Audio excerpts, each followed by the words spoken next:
Everyone, welcome to Pavani starts. ఈరోజు మనం చాలా సింపుల్ అండ్ టేస్టీగా చికెన్ ఫ్రై ప్రిపేర్ చేసుకున్నాం. అది ఎలా చేయాలో చూసేద్దాం. ముందుగా మనం స్టవ్ ఆన్ చేసి ఒక కడాయి పెట్టుకొని అందులో కాస్త ఆయిల్ని వేసుకొని ఆనియన్స్ వేసి మంచిగా ఇవి గోల్డెన్ కలర్ వచ్చేంత వరకు ఫ్రై చేసుకోవాలి. మరీ గోల్డెన్ కలర్ కాదు, కానీ నార్మల్గా అలా కొంచెం కలర్ చేంజ్ అయ్యేంత వరకు ఫ్రై చేసుకోవాలి. ఫ్రై అయిన తర్వాత ఇప్పుడు దీంట్లో ఫుల్గా ఒక అల్లం వెల్లుల్లి పేస్ట్ 1 టేబుల్ స్పూన్ వేసుకొని ఈ అల్లం వెల్లుల్లి పేస్ట్ అనేది పచ్చివాసన పోయేంత వరకు ఫ్రై చేసుకోవాలన్నమాట. మంచిగా మిక్స్ చేసుకొని ఫ్రై చేసుకోవాలి. ఇప్పుడు ఇందులో 1 టేబుల్ స్పూన్ పసుపుని యాడ్ చేసి మిక్స్ చేసుకోవాలి.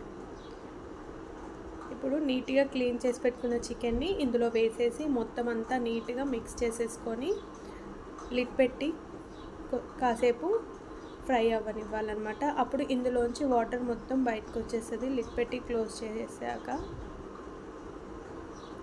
ఒక 5 మినిట్స్ తర్వాత లిడ్ ఓపెన్ చేద్దాం. చూడండి, చికెన్లోంచి మొత్తం వాటర్ అంతా బయటకు వచ్చేసింది. ఇప్పుడు మనం ఈ మొత్తాన్ని ఒకసారి మంచిగా మిక్స్ చేసుకోవాలి. ఫ్రై కాబట్టి కాస్త ఆయిల్ ఎక్కువనే పడుతుందండి. ఇప్పుడు ఇందులో మీకు టేస్ట్కి సరిపడా కారంని యాడ్ చేయాలి. నేనైతే 1.5 స్పూన్ కారం, అలానే టేస్ట్కి సరిపడా సాల్ట్ యాడ్ చేసేసి మంచిగా మొత్తం అంతా నీట్గా మిక్స్ చేసేసాను. చూడండి, చక్కగా మిక్స్ చేసిన తర్వాత ఎలా ఉడుకుతుందో చాలా చాలా బాగుంటుందండి. చికెన్ ఫ్రై రసం వేసుకొని తింటే అబ్బా ఇంకా చెప్పనవసరం లేదు, అంత బాగుంటుంది.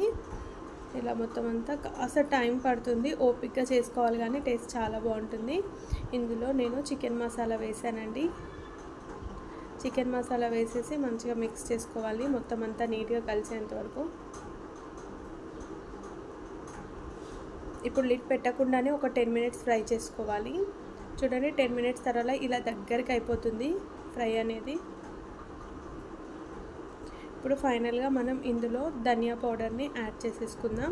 ధనియా పౌడర్ యాడ్ చేశాక జస్ట్ ఒక 2 మినిట్స్ ఉంచి ఫ్లేమ్ ఆఫ్ చేసేసి కొత్తిమీర వేసేసుకోవడమే అండి. అంతే, చాలా చాలా టేస్టీగా మనకి చికెన్ ఫ్రై అనేది రెడీ అయిపోతుంది.